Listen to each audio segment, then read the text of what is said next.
कीड़ा जगा। पुलिस से बचने के लिए एक्सीडेंटल पत्रकार बने और आज पुलिस के ही नाक में दम कर देते हैं खबरों से। ये देखिए, पत्रकार के ऊपर आरोप लगा देना बहुत आसान है कि पत्रकार जो है दलाल है, पत्रकार ये है वो है। गाड़ी थी आनंद भाई, क्वालिश येलो बोर्ड होता है टैक्सी, तो उसका टैक्स बहुत ज़्यादा था। तो मुझे कुछ पता नहीं था, जब भी पुलिस वाले पकड़ते थे 1000-1500 ले लेते थे।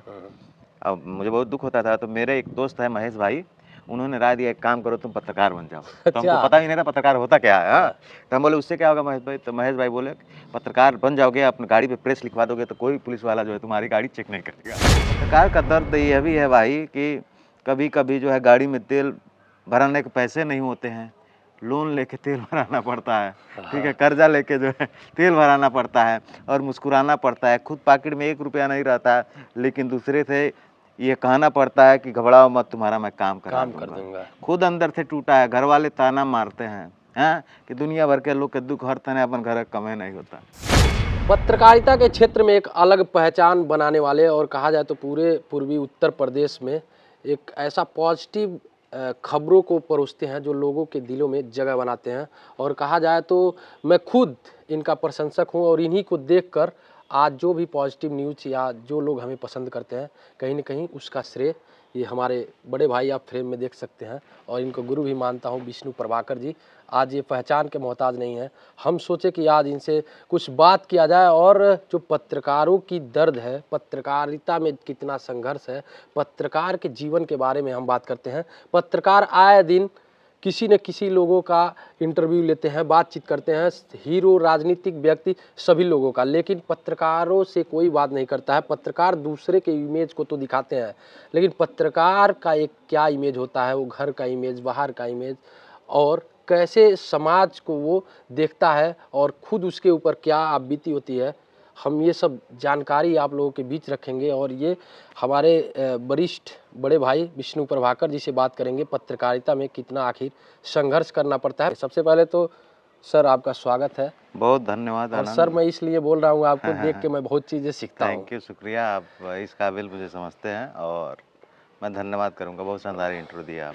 अरे तो ये बताइए, आप एक फिल्म इंडस्ट्री के व्यक्ति थे। मैंने जब से मैं जान रहा हूँ स्टूडियो लाइन में मैं था और आप भी उस समय जी आप उस समय डायरेक्टर हुआ करते थे, तो मेरी जान पहचान तो बहुत पहले से थी। तो कैसे आप पत्रकार बन गए, पहले ये बताइए। फिल्मी आदमी एक पत्रकार। आनंद, मैं एक एक्सीडेंटल पत्रकार हूँ जी। मैं अपने आप को पत्रकार अभी भी नहीं मानता हूँ। बस एक ऐसी घटना घट गई कि मैं पत्रकार बन गया।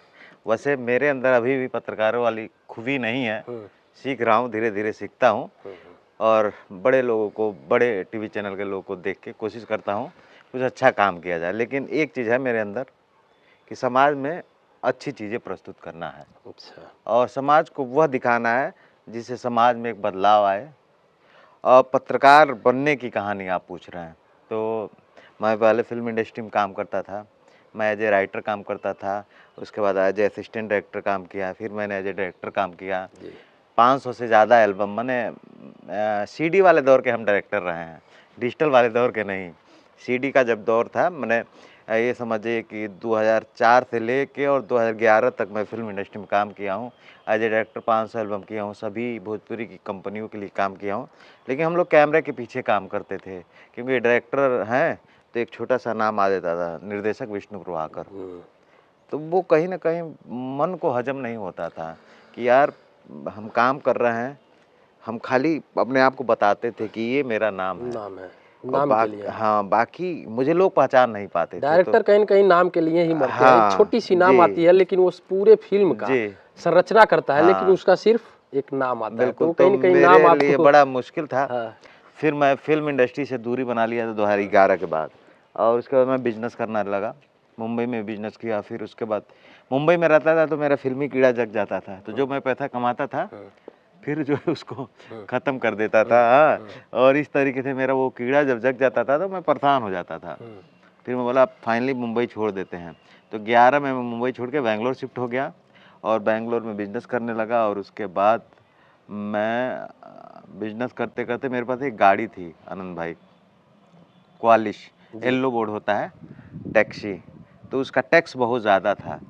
तो मुझे कुछ पता नहीं था, जब भी पुलिस वाले पकड़ते थे 1000-1500 ले लेते थे। अब मुझे बहुत दुख होता था, तो मेरे एक दोस्त है महेश भाई, उन्होंने राय दिया एक काम करो तुम पत्रकार बन जाओ। तो हमको अच्छा। पता ही नहीं था पत्रकार होता क्या है। हाँ, तो हम बोले उससे क्या होगा महेश भाई? तो महेश भाई बोले पत्रकार बन जाओगे, अपनी गाड़ी पे प्रेस लिखवा दोगे तो कोई पुलिस वाला जो है तुम्हारी गाड़ी चेक नहीं करेगा। अच्छा। मैं बोला ठीक है। मैं 35,000 रुपया जमा किया एक टीवी चैनल में दिल्ली, फ़ोन किया और जाके मैं रिपोर्टर बन गया। 35,000 रुपया दिया, रिपोर्टर बन गया और उसके बाद गाड़ी पे प्रेस लिखवा दिया और चलता था, चलने लगा, गाड़ी चलाने लगा। तो उसके पहले जब भी पुलिस वाले पकड़ते थे तो 1000-1500 तो कम से कम लेते थे, लेकिन जब मेरे गाड़ी पे प्रेस लिखा गया, मेरे पास कार्ड हो गया, तो पुलिस वाले हमको पकड़ते ही नहीं थे, देखते भी थे, कार्ड दिखाते तुरंत छोड़ देते थे। तो मैं कह रही यार साला इसमें तो खूब जलवा है, मैंने अभी हम काम नहीं कर रहे हैं तो इतना जलवा है, इतना लोग रिस्पेक्ट दे रहे हैं, अब मैं काम करूंगा तब कितना रिस्पेक्ट देंगे। तो मेरे अंदर तभी से पत्रकारिता की कीड़ा जगा। पुलिस से बचने के लिए एक्सीडेंटल पत्रकार बने और आज पुलिस के ही नाक में दम कर देते हैं खबरों से। ये देखिए। तो फिर मैं पत्रकार बन गया, यही मेरी कहानी है छोटी सी। तो ये बताइए, अब खबर करते हैं पुलिस के खिलाफ। हाँ, बहुत से फोन आते हैं। हाँ बहुत, रोज रोज। जिससे बचने के लिए आपने पत्रकार बना, अब उन्हीं को आप परेशान करके हाँ, अब चीज़ों को समझ गए। अब पहले तो भाई हम लोग एक आम आदमी हैं और एक आम आदमी थाना, तहसील, ब्लॉक, वो चाहता है कि जिस तरीके से वो चाहता है कि हमको हॉस्पिटल में जाने की ज़रूरत न पड़े, ऊपर वाला न करे किसी को हॉस्पिटल में जाने की ज़रूरत पड़े, इसी तरीके से गांव के लोग सोचते हैं कि ऊपर वाला न करे कोई पुलिस कोर्ट कचहरी में जाके ज़रूरत पड़े। तो मैं भी ऐसा ही सोचता था, लेकिन जब काम करने लगा तो मज़ा आने लगा, जब खबरों से लोगों को न्याय मिलने लगा, लोगों की उम्मीद बनने लगा, तब लगा यार इसमें तो मज़ा है, किक मिल गया मुझे। फिर उस किक के लिए काम करने लगा और निरंतर काम कर रहा है। एक बार मैं अभी जब आप कुशीनगर में शूटिंग कर रहे थे तो मैं शायद शूटिंग देखने वहाँ पे पहुँचा था। अच्छा। मनोज तिवारी जी का एल्बम आपने बहुत भीड़ भाड़ लगाया था। जी जी जी जी। हाँ, मनोज जी का मनोज तिवारी जी का भी मैं एल्बम शूट किया हूँ। बिहार में भी शूट किए थे हम लोग, हरिनगर में, कुशीनगर में भी किए थे। उसमें एज ए डायरेक्टर मैंने काम किया था। वो एल्बम का नाम था बलम बम भैया। जी हाँ। तो क्या लगता है आज वो लोग कहाँ? हाँ। और आप एक पत्रकारिता क्षेत्र में काम कर रहे हैं, आपको लगता नहीं कि मैं भी कहीं आज उस क्षेत्र में रहता? हाँ। तो क्या लगता है, मतलब ऐसा कुछ महसूस होता है कि आज भी फिल्मी कीड़ा जो बता रहे हैं जागता है या नहीं जागता? बिल्कुल जाग जाता है। मैं इसलिए कोई फिल्म देखने नहीं जाता हूँ। कोई फिल्म देखने जाता हूँ तो मेरे अंदर का डायरेक्टर जाग जाता है, ठीक है, फिर मैं सोचता हूँ मैं फिल्म बनाऊंगा, इसलिए मैं फिल्म नहीं देखने जाता हूँ। हाँ, डायरेक्टर के साथ साथ तो आप तो हाइट वाइट पर्सनालिटी से भी एक्टर दिखते, तो फिर एक्टर बनने की नहीं, एक्टर का शौक नहीं था, डायरेक्टर का शौक था और मैंने काम भी किया, ऐसा नहीं। मैं तब काम करता था जब पूर्वांचल में गिने चुने लोग थे, लेकिन हमको पत्रकारिता इंडस्ट्री इसलिए अब अच्छी लगती है कि मैं निर्देशक बन के, डायरेक्टर बन के किसी की आवाज़ नहीं उठा सकता था, किसी गरीब की मदद नहीं कर सकता था, किसी महिला का घर नहीं बनवा सकता था, किसी बहन के उम्मीद के सपनों को पूरा नहीं कर सकता था। लेकिन जब पत्रकार बन के मैं इस शुरुआत किया तो वह सारा काम मैं कर देता हूँ जो शायद मेरे जीवन में मैं कभी नहीं कर पाता। मेरे पे लोग विश्वास करते हैं, लाखों लाखों रुपया डोनेट कर देते हैं मेरे एक फ़ोन पे, मेरे एक शुरुआत पे। तो ये मुझे बहुत अच्छा लगता है कि हम किसी की उम्मीद बन रहे हैं। उम्मीद बन रहे हैं, ठीक है, लेकिन पत्रकार किससे उम्मीद रखे? पत्रकारों का दर्द क्या होता है? एक पत्रकार को कितना संघर्ष करना पड़ता है? लोग तो आपसे अपेक्षाएं पालते हैं, उम्मीद पालते हैं और पत्रकारिता का नाम लेते ही वो सोचते हैं, कुछ न कुछ उनके दिमाग में माइंडसेट होता है, वो कुछ निगेटिविटी ही सोचते हैं। बिल्कुल। तो ऐसे में पत्रकारों को कितना संघर्ष करना पड़ता है? मैं आनंद भाई ये मानता हूँ, पत्रकार ठीक उसी तरीके से है जिस तरीके से बदनाम कोठी की तवायफ। आपको पता है कि तवायफ के यहाँ आज के 20-25 साल पहले राजा महाराजा जाते थे, उनके साथ संबंध बनाते थे, उनके साथ मजाक करते थे, उनके ऊपर नोट उड़ाते थे, लेकिन उनको ही सबसे हे दृष्टि से देखते थे। इस बात को समझिएगा। आज के दौर में पत्रकारिता की स्थिति कुछ ऐसी ही है। बहुत बड़ा स्टेटमेंट हो सकता है ये। बिल्कुल स्थिति है। मैं महसूस करता हूँ कि जब चुनाव आता है तो नेता, पॉलिटिशियन, अधिकारी पत्रकार को खूब तवज्जो देते हैं, हाँ, लेकिन जो ही चीजें खत्म हो जाती है तो पत्रकार से भगते हैं। एक कारण ये भी कह सकते हैं कि अनट्रेंड लोग इस इंडस्ट्री में आके पत्रकारिता को भी बदनाम करती हैं। हाँ, नहीं तो पत्रकारिता सच में जो है देश की स्थिति में बदलाव कर सकता है अगर सही तरीके से किया जाए तो ये है। तो पत्रकार का जलवा तो लोगों को देखते हैं कि जब कहीं महफिल में रैली में गए तो सबको नमस्ते करता है, लेकिन उस पत्रकार का दर्द यह भी है भाई कि कभी कभी जो है गाड़ी में तेल भराने के पैसे नहीं होते हैं, लोन लेके तेल भराना पड़ता है, ठीक है, कर्जा लेके जो है तेल भराना पड़ता है और मुस्कुराना पड़ता है। खुद पॉकेट में 1 रुपया नहीं रहता है, लेकिन दूसरे से ये कहना पड़ता है कि घबराओ मत, तुम्हारा मैं काम कर दूंगा। खुद अंदर से टूटा है, घर वाले ताना मारते हैं कि दुनिया भर के लोग के दुख हर तने अपन घर कमे नहीं होता। पत्रकारों को कहीं न कहीं आए दिन झेलना पड़ता है। हाँ, बिल्कुल झेलना पड़ता है। पत्रकार के ऊपर आरोप लगा देना बहुत आसान है कि पत्रकार जो है दलाल है, पत्रकार ये है वो है, लेकिन पत्रकार के जीवन का कष्ट नहीं कोई देख पाता है। पत्रकार कितना संघर्ष करता है यह कोई नहीं देख पाता है। एक गवर्नमेंट जॉब करने में एक लेखपाल, क्या नाम है, सचिव या 4th ग्रेड से 3rd ग्रेड 1st ग्रेड के जो कर्मचारी हैं, वो किस तरीके से जो है भारत की सरकार में बैठ के जो है सरकार को लूट रहे हैं, ऊपर से जनता को भी शोषण करते हैं। ये सबको दिखता है लेकिन कोई नहीं बोल पाएगा। और हम और आप अगर पीड़ित रहते हैं तो हम सामने वाले को कहते हैं कि पैसा ले लीजिए, हमारा काम कर दीजिए, लेकिन एक सोचिए कि एक पत्रकार की कोई सैलरी नहीं होती है, फिर भी वो काम करता है और फिर भी कहीं ना कहीं उसके काम ईमानदारी दिखती है तो उसके ऊपर हर कोई आरोप लगा देता है। और अपेक्षाएं लोग ज़्यादा पाल लेते हैं कि पत्रकार हैं ये करेंगे, लेकिन ये नहीं कोई सोचता है कि वो कैसे करेंगे। मेरे साथ तो कुछ ज़्यादा ही होता है ना। मैं तो क्या बताऊँ, मेरे जीवन में अपना कोई दुख नहीं है, मैं दूसरे के ही दुख से परेशान हूँ बस। हाँ, कभी कभार ऐसा फ़ोन नहीं आता है कि आपके जो पोस्ट देखते होंगे लोग सोशल मीडिया पे, सहयोग आप करते रहते हैं जिसको लेके एक अलग ही पहचान है, लोगों का घर बनवाना। अभी हमारी आप कैमरा बात हो रही थी तो आप शादी की प्लान बना रहे हैं कि अगले साल कुछ शादी बेटियों का करेंगे। जी। तो ऐसा भी फोन आता हो? फोन नहीं आता है क्या आपके पास कि मुझे भैया पैसा भेज दीजिए? कभी कभी ऐसा फोन आता है कि मैं क्या बताऊं, जैसे मेरे जो दर्शक हैं मेरे बड़ी हार्डली कनेक्ट हैं। हाँ, वो इस तरीके से मुझसे बिहेव करते हैं जैसे मैं उनका बड़ा भाई हूँ या छोटा भाई हूँ या परिवार का मेंबर हूँ। अब जैसे मान लीजिए कोई नेता ने काम नहीं किया, अभी कल परसों में फ़ोन आया एक महाराजगंज जिले से ही कि भैया 1500 रुपये की ज़रूरत बाटे, एक आदमी की मौत हो गई है, कफन का पैसा नहीं है। और मेरे पास पैसा नहीं था सच में आनंद। फिर मैं ऐप आता है ना फ़ोन पे, फिर मैं लोन ले लिया उससे, तो 3000 रुपया लोन लिया, मैंने 1500 उसको भेज दिया। क्या करेंगे, उम्मीद लोग रखे हैं। अभी देख रहा हूँ अभी एक मैसेज आया है कि भैया हमारा गैस खत्म हो गया, तनख्वाह नहीं कि मिला, 500 डाल दे, मिली तो दे दे। वो देखिए, तो ऐसे ऐसे लोग हैं, उम्मीद करते हैं। मैं कोशिश करता हूँ उम्मीदों पे खरा उतरने के लिए, कभी कभी नहीं हो पाता हूँ क्योंकि मेरी भी अपनी व्यवस्था है, मेरा भी अपना परिवार है। तेल भराने के लिए भी लोन लेना पड़ता हाँ, तेल लेना पड़ता है, मैं लेता हूँ भाई। लेकिन लोग नहीं समझ पाते हैं कि पत्रकार के ऊपर आरोप लगा देना एक छोटी सी बात है, लेकिन उसके फीलिंग को वो कैसे सरवाइव कर रहा है समाज में, ये लोग नहीं देख पाते। विधानसभा चुनाव में आनंद, तुम तो मेरे साथ थे। विधानसभा चुनाव में मैं काम किया और 30-35 लोकसभा नहीं, लोकसभा में 24 में, लोकसभा में 30-35 लोकसभा मैंने कवर किया था और मैं 50,000 रुपया लोन ले लिया। बताइए, पैसा खत्म होता तट से फोन पे लोन ले लेते थे। अब उसके बाद मैं भरा हूँ कमा के पैसा, इसलिए मैं काम करता हूँ। ये बताइए, पत्रकारिता की अगर बात किया जाए तो पत्रकारिता के युग में अगर कोई ईमानदारी से अगर पत्रकारिता कर रहा है तो क्या वो सरवाइव कर पाएगा? अगर उसके पास कोई विकल्प भूखा मर जाएगा, रोड़ा नमक मैं कहता हूँ नहीं गिना पाएगा।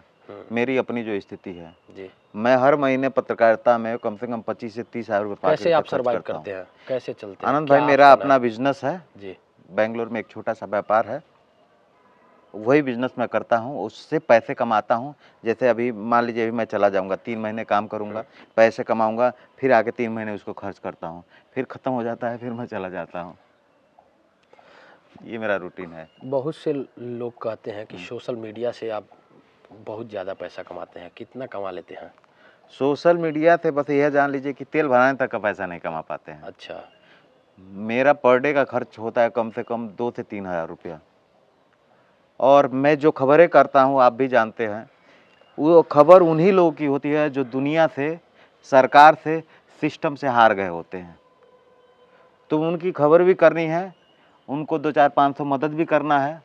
अब मेरी ज़्यादातर खबरें वही होती है, दुखदाई होती हैं, कष्ट होता है, पीड़ा होता है, हाँ, मजबूरियाँ होती है। तो मैं खबर भी करता हूँ, 2-4-500 रुपये की मदद भी करता हूँ।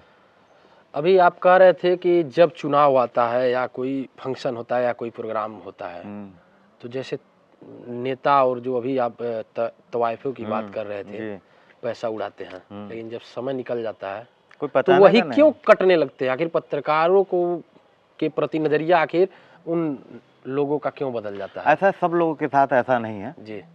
जैसे डिपेंड करता है कि आपका काम कैसा क्या है।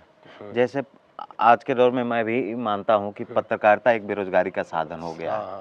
पहले लोग युवा नेता बनते थे, अब पत्रकार बनते हैं। ये मैं नोटिस करता हूँ, मैं जो देखता हूँ उसी के हिसाब से बोलता हूँ, अन्यथा कुछ नहीं बोलता हूँ। तो पहले लोग नेता बनते थे, अब पत्रकार बन जा रहे हैं।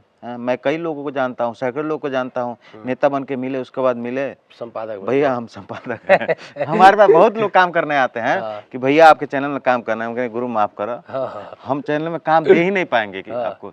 यार हम कैसे दे पाऊंगा काम? मैं ही कहता, मैं खुद ही एक तरह से जो है बेरोजगार हूँ, तो मैं एक और बेरोजगार क्यों पैदा करूँ भाई? हाँ, तो मैं मना कर देता हूँ, यार तुम कैरियर बनाओ, कुछ सीखो, कुछ टेक्निकल सीखो। लेकिन लोगों को बता दिया जाए तो नहीं लगता, बुरा लग जाता। मैं बहुत लड़कों, अभी एक घटना हम लोग के साथ हुआ था, बहुत लड़के मेरे साथ आए काम करने, तो आए कि तो मैं बोला देखो मैं किसी पत्रकार की ज्वाइनिंग नहीं कराता हूँ, मैं 1 रुपया मैं फ्री में किसी को काम नहीं कराऊंगा, पहली बात। और जब फ्री में काम नहीं कराऊंगा तो मैं आपको काम नहीं कराऊंगा, तो मैं मना कर देता हूँ। बाद में एक ऐसा इंसिडेंट मेरे साथ हुआ, एक लड़का आया, वो 2-4 लोग को गांव से लेकर आया कि भैया मुझे बनना पत्रकार बनना, आप बना दीजिए।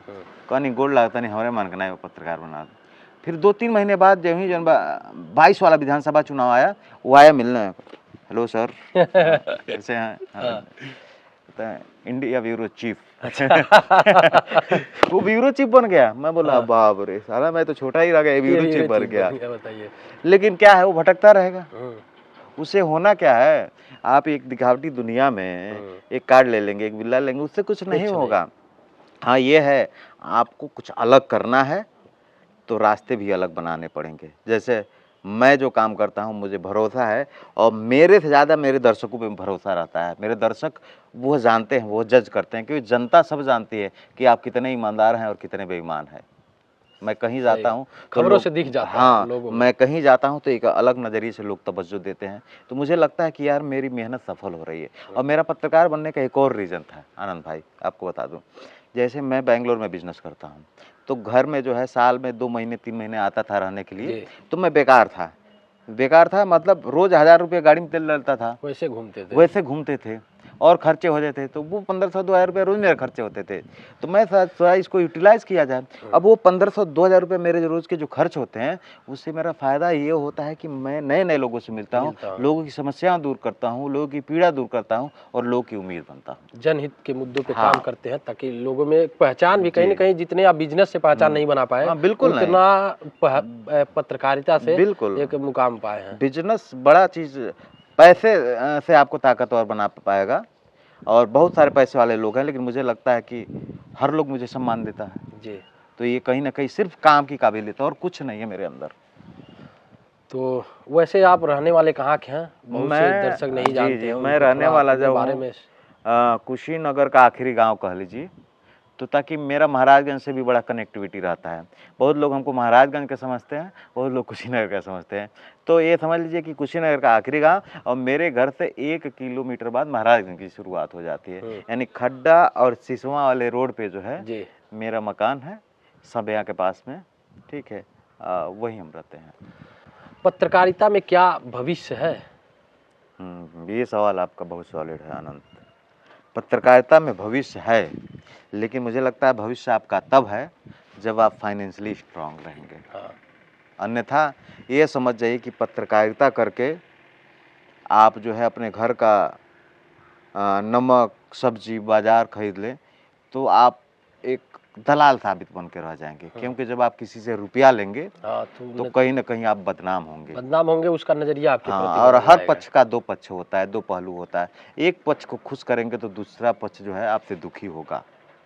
और अगर आप फाइनेंशियली कमज़ोर हैं तो पत्रकारिता में आपका बिल्कुल भविष्य नहीं है, क्योंकि मैं उस चीज़ को हमेशा ऑब्जर्व करता हूँ, और इसीलिए मैं जो है बार बार बेंगलोर चला जाता हूँ, क्योंकि मुझे लगता है कि फाइनेंशियली हम स्ट्रांग रहेंगे तो किसी की मदद कर सकते हैं। नेता ना करे, अधिकारी ना करे, मैं अपने आप में कर लूँगा।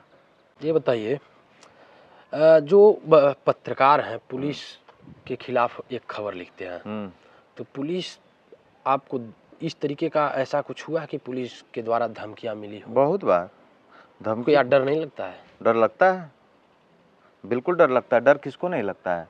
डर लगता है, लेकिन ये अंदर विश्वास है, खबरों में आत्मविश्वास है। बेबाकी आपकी ऐसी दिखती है कि आप जी, सेल्फ पार्टी बन जाते हैं। आत्मविश्वास इसलिए है कि यह बताइए, आपको दुख है, तकलीफ है, अगर आपका दुख हम दुनिया को बता दिए तो क्या मेरा गुनाह है? अब पुलिस क्या कहती है, न्याय प्रणाली क्या कहती है? न्याय प्रणाली तो हम सबके लिए काम कर रहा है ना, उस एक व्यक्ति के लिए कर रहा है, उस गरीब के लिए कर रहा है, उस मजदूर के लिए कर रहा है। सरकार की ये नीति होती है, चाहे वो कोई सरकार हो। तो मैं समस्याओं को जो है उठाता हूँ, दिखाता हूँ, मुझे लगता है उसमें कोई डरने वाली बात नहीं है। हाँ, ये समस्याएं हमको आती है, परेशानी हमको होती है, लेकिन बाद में धीरे धीरे खत्म हो जाता है जब लोग जान जाते हैं कि इसका कोई एंगल नहीं है। और एक बात मैं और बोलना चाहूँगा आनंद, कि मैं अपने आप को बड़ा शुक्रगुजार समझता हूँ। खास करके ये सिर्फ मेरे साथ होता है कि मैं कुछ ऐसा बोल दूँ, मैंने किसी को बहुत कड़ा भी बोल दूँ, चाहे वो जनप्रतिनिधि हो, विधायक हो, सांसद हो, तो वो लोग जानते हैं कि ये अपने लिए नहीं बोल रहा है, ये किसी और के लिए बोल रहा है, और मेरा अपना कोई मकसद नहीं होता है। आपको पत्रकारिता करते हुए काफ़ी समय हो गया जी। एक राजनीतिक या ठेकेदार या नेता या प्रशासनिक कोई भी कर्मचारी, एक कहा जाए तो जो मानहानि का मुकदमा है, ये कहीं ना कहीं उन लोगों का तकिया कलाम बना रहता है। इसको आप कैसे देखते हैं, और आपके जीवन में ऐसा कितना मानहानि हुआ है और कितने मानहानि के मुकदमे लिखे गए हैं, क्योंकि आप भी बेबाकी खबरें करते हैं, तो इसको आप कैसे देखते हैं मानहानि को? मैं ये जानता हूँ आनंद जी, मानहानि एक पिंजड़ा है जी, जिसको तोते को जैसे कैद किया जाता है ना, वैसे पत्रकार उसमें कैद हो जाता है। जब मामला मैनेज नहीं होता है तो नेता, अधिकारी, ठेकेदार, तामझाम, यह लोग जो है मानहानि कर देते हैं। मेरे साथ भी जो है 13-14 मानहानि हो गया है। मैं ऐसे मानहानि किया नहीं उन लोगों को, लेकिन उन लोगों को लगता है। हाँ, लेकिन एक बात मैं बोलूँगा कि खबर करने से पहले दोनों पक्ष के पहलुओं पे काम करने की ज़रूरत है। कई बार मेरे से भी गलतियाँ हुई हैं, मैं एक्सेप्ट करता हूँ इसको, और उस गलतियों से सीखने की ज़रूरत है। और दूसरी बात यह है कि दोनों पहलू की बात हो, और बाकी जिसको मानहानि करना है तो वो तो कर ही देगा। आजकल मानहानि तो आप बहुत आसान है, लोग 156(3) करके कोर्ट में 76 लगा देते हैं। हाँ, बाद में आपको साबित करते करते ज़माना बीत जाएगा, वो बात अलग है, लेकिन मानहानि बहुत आसान चीज़ है। पत्रकार को जब परेशान करना है तो लोग मानहानि कर देते हैं, मेरे साथ भी ऐसा हुआ है। तो क्या मानहानि से मतलब डर जाना चाहिए पत्रकार? नहीं नहीं, बिल्कुल नहीं डरना चाहिए। ऐसा बात फांसी थोड़े हो जाएगा। और मानहानि का क्या मतलब, ये बताइए कि किस बात का मानहानि? नेता जो है लूट ले रहा है, एक बार कोई विधायक बन रहा है, 5 साल में वो इतना प्रॉपर्टी खड़ा कर ले रहा है कि 7 पुश्त उसके घर में कोई कुछ नहीं बनेगा तो उसका काम चल जाएगा। तो देश को लूट रहा है तो मानहानि नहीं कर रहा है। हाँ, आप गलत को गलत कर दिए तो मानहानि हो गया। अरे आप आइए कोर्ट में लड़िए, साबित कीजिए, साबित न करना है, एविडेंस रखिए, दोनों पक्ष की बात रखिए, अपने एक एक बात का वो रखिए, सारा जवाब दिया जाएगा। ये है कि थोड़ा सा जो है थोड़ा सा दिमागी उलझन हो जाता है दिमाग, क्योंकि मेरे भी परिवार में मेरे साथ जब ऐसा हुआ, कई बार हुआ, 12-13 से ज़्यादा मुकदमे मेरे ऊपर मानहानि के हैं, तो लोग ऐसे किए, कितने लोगों ने वापस ले लिए, ऐसे चलता रहता है। लेकिन हम लोग, हमारा कभी वो ध्येय नहीं रहता है कि किसी को बदनाम करना है। मेरे साथ तो बहुत ऐसा केस हुआ है कि लोगों ने मानहानि किया, बाद में उनसे मेरी बड़ी अच्छी मित्रता हो गई है। ये बताइए, बहुत से लोगों को अंदर सवाल रहता है कि विष्णु प्रभाकर हैं कौन, क्या जात है? जात लोग पूछते हैं, भैया मैं कमेंट देखता हूँ किस जात से ये प्रभाकर है क्या? क्योंकि बहुत से लोगों को देखो सवाल रहता है। आनंद जी, जहाँ ये तो आप सही बोले, बहुत सारे लोग मेरे अंदर जात ढूंढते हैं। मैं चाहता नहीं हूँ कि मेरी पहचान किसी जात से हो, क्योंकि मैं धर्म को मानता हूँ, ठीक है, इंसानियत को मानता हूँ। ताकि मैं आपको बताऊं कि मैं पत्रकारिता से पहले फिल्म लाइन में काम करता था। जो फिल्मी लोग होते हैं ना, उनका कोई जात पात नहीं होता है, तो यह नेचर मैं वहाँ से सीखा हूँ। जब हम लोग शूटिंग करते थे तो एक साथ बैठ के 6-7 लोग खाते थे, और कोई नहीं जानता कौन जात है। अभी मैं बेंगलोर में रहता हूँ, मेरे साथ जो बच्चे काम करते हैं, वो एक थाली में, मतलब मैं खाना ऐसे 10 लड़के खा रहे हैं, एक उनके एक थाली में से एक निवाले लेके मैं खा लेता हूँ। तो हमारी कोई जात नहीं है भैया। जात बस ये जानिए कि मैं एक अच्छा इंसान हूँ और एक अच्छा इंसान बनने की कोशिश कर रहा हूँ। वैसे भी आप क्या मतलब किस कास्ट से है? नहीं ये मेरे दर्शकों को तो बता नहीं, दीजिए। ये जानना, आप तो ये खोलिए। मुझे बताना उचित नहीं लगेगा, क्योंकि हमारे अंदर जाति ढूंढ के जो है आप क्या साबित करना चाहते हैं, या फिर मैं जात ढूंढ जाएंगे तो मैं बहुत अच्छा हो नहीं जाऊंगा, या फिर मैं बहुत बुरा हो नहीं जाऊंगा। तो मुझे लगता है कि मैं जिस चीज़ को फॉलो ही नहीं करता हूँ, मैं जिस चीज़ को मानता ही नहीं हूँ कि जातिवाद जैसी कोई जहर मेरे मन में है, क्योंकि हमको लगता है पत्रकार की जाति सिर्फ इतनी है कि विष्णु प्रभाकर एक पत्रकार हैं, और मैं उन हर व्यक्ति का जाति हूँ जिसके साथ कुछ गलत हुआ है, जिसके साथ कुछ नाजायज़ हुआ है, जिसके साथ धोखा हुआ है, जिसके साथ समाज और सिस्टम ने अत्याचार किया है, मैं उसका जाति हूँ। ये प्रभाकर नाम कैसे पड़ा आपका? प्रभाकर नाम की ये कहानी है, ये मैं बताऊंगा बाद में। कैसे आखिर टाइटल आपने रखा है? ये कहानी विष्णु है। प्रभाकर आखिर जी कैसे ये पड़ा? टाइटल मुझे ऐसे मिल गया, और देखिए मैं आपको बताऊं, जिस व्यक्ति ने वो टाइटल दिया है उस व्यक्ति को भी नहीं मालूम है। हाँ। लेकिन उस व्यक्ति को मैं जल्दी लेके आऊंगा कैमरे पे, फिर मैं बताऊंगा कि विष्णु प्रभाकर मैं कैसे बना। बहुत शानदार कहानी है, मेरे गाँव की कहानी है। मेरे गाँव के एक व्यक्ति ने मुझे ये नाम दे दिया, लेकिन उनको पता नहीं है कि ये नाम दे दिए। हाँ, और वो नाम आज कहीं वो के नाम पहचान जो बन है गया। पहचान बन गया। तो वो कहानी मैं बताऊंगा दर्शकों को अपने। तो ये बताइए, आप हमारी खबर को देखते हैं या नहीं देखते बहुत हैं? बढ़िया, आनंद देखता हूँ मैं। कैसा लगता है? अच्छा काम मेरे करते बारे में हो कुछ तुम, थोड़ा सा अग्रेसिव हो, जी। थोड़ा सा अपने अग्रेसिव जो बहुत ज़्यादा जो है लगता है कि लो फाड़ दो तोड़ दो तुरंत फैसला हो जाए, तो थोड़ा उसको कम करो, ठीक है। बाकी तुम बहुत अच्छा काम करते हो। मैं बहुत कम लोग की खबरें देखता हूँ, ठीक है, और मैं उन्हीं खबरें देखता हूँ जिनसे सीखने में या कुछ बात रहती है। मैं तुम्हारी खबरें देखता हूँ, और सबसे अच्छी बात लगती है आनंद तुम्हारी कि तुम कोई खबर करते हो तो तुम खुद जो है सामने वाले जैसा लगता है कि उसी के परिवार से हो। ये अच्छी बात है कि पीड़ित का साथ इस तरीके से देना चाहिए, और तुम जब तक उस खबर पे नहीं रुकते हो, जब तक जो है उस खबर का कोई रिस्पांस न मिल जाए, उसको कुछ फॉलोअप न मिल जाए, ये बहुत अच्छी बात है। ये कम लोगों के साथ ऐसा होता है। जैसे हम ही लोग कोई खबर करते हैं तो पागल हो जाते हैं जब तक उसको न्याय नहीं मिलता है। ऐसा लगता है कि न्याय नहीं मिलेगा तो कोई मतलब ही नहीं रहेगा आप लोगों को। तो ये क्वालिटी आपकी बहुत अच्छी है, इसको बरकरार रखिए, और आपकी पहचान भी इसीलिए तो हो रही है कि आप कम समय में एक अच्छा नाम किए हैं। महाराजगंज ज़िले में आपको लोग देखते हैं, सुनते हैं। आमतौर पे आजकल जो है बाज़ार है ना, पत्रकारिता एक बाज़ार है, सब्जी मंडी के बाज़ार है। हर मोड़ पे 2-4 पत्रकार मिल जाएंगे, लेकिन उसके बीच में आपको लोग सुनते हैं। महाराजगंज में आपकी चर्चा है, तो समझ जाइए कि लोग आप पे विश्वास करते हैं। पत्रकारिता का आजकल बढ़ावा का सबसे बड़ा योगदान कहीं न कहीं सोशल मीडिया का भी है जी, कि सोशल मीडिया ने जो अर्निंग दे रखा है, अर्निंग दे जिसके रखा है। कारण उनको मजबूती जी। मिलती है, और वो ईमानदारी से भी पत्रकारिता कर रहे हैं। मुझे लगता है कि आदमी और जिस मैं तरीके शायद से उसी के बदौलत खड़ा रहता हूँ, चलता मुझे हूँ। लगता है कि आनंद जी कि अगर पत्रकारिता आप ईमानदारी से करना चाहते हैं, आप कोई दुकान करते हैं 10 लाख रुपया लगाते हैं, 10 लाख रुपया लगाते हैं और 500,000 रुपया रोज कमाते हैं, तो आप इस तरीके से इसको करो ना, आप इसमें इन्वेस्ट करो, इन्वेस्ट करके करो, खबरों के पीछे इन्वेस्ट करो।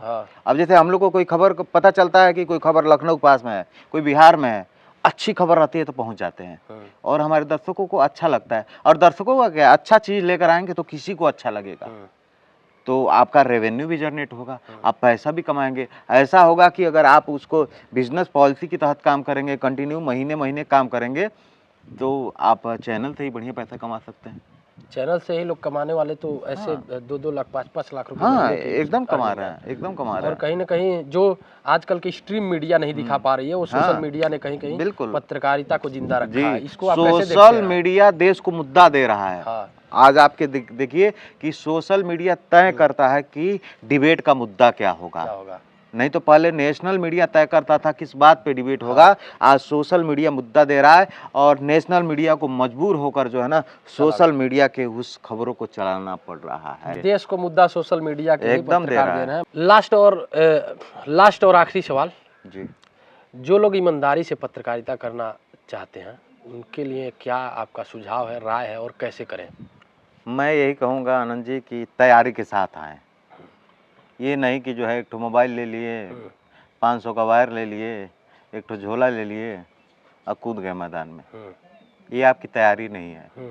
आपकी तैयारी क्या है, आपका बॉडी लैंग्वेज क्या है, आपकी पर्सनालिटी क्या है, आप उन लाखों पत्रकारों में से अलग कैसे दिखेंगे, आपका डिक्शन क्या है, आपका प्रोनाउंसिएशन क्या है, और आप जिस खबर पे काम करने जा रहे हैं उस पे कितनी जानकारी है आपको, उसके पीछे की क्या कहानी है, उसके आगे की क्या कहानी, कब क्यों और कैसे, ठीक है, अधिकारी तक का बांट लीजिए, पूरा प्रोग्राम ही जिस तरीके से एक डायरेक्टर फिल्म बनाता है तो हर चीज़ का ध्यान देता है, तो उस तरीके से जो है पत्रकार को हर मुद्दे को एक एक पहलू पे काम करके जब आउटपुट देंगे तो उस खबर का असर होगा और आपकी वैल्यू भी बढ़ेगी। जब आप अपनी खबर को देखेंगे लगेगा कि हाँ, इस खबर में वो दम है। नया नया शब्द का प्रयोग कीजिए हमेशा, जब भी पत्रकारिता कीजिए, कोई खबर कीजिए, हर खबर में सोचिए कोई नया इंट्रो कीजिए, कोई नया शब्द डालिए।